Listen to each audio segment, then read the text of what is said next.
Sige, magpakabuang kayo ng todo dyan sa lalaki ninyo. Magmokmok kayo ng husto. Ros, maganda ka naman sana.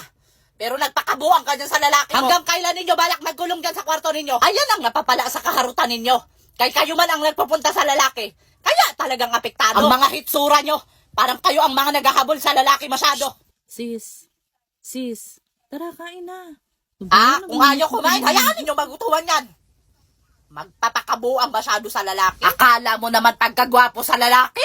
Kaya ang mga aso dyan kapag makita ang jowa niya, nagwawala. Kaya kahit ang mga aso hindi pagkatiwalaan ang lalaki niya, yan ang napapala ninyo sa kaharutan ninyo. Kung nakikinig kayo sa akin, hindi sana kayo mag-iyak-iyak ngayon sa lalaki ninyo. Ako, Ros, dumaan din ako sa pag-inlove.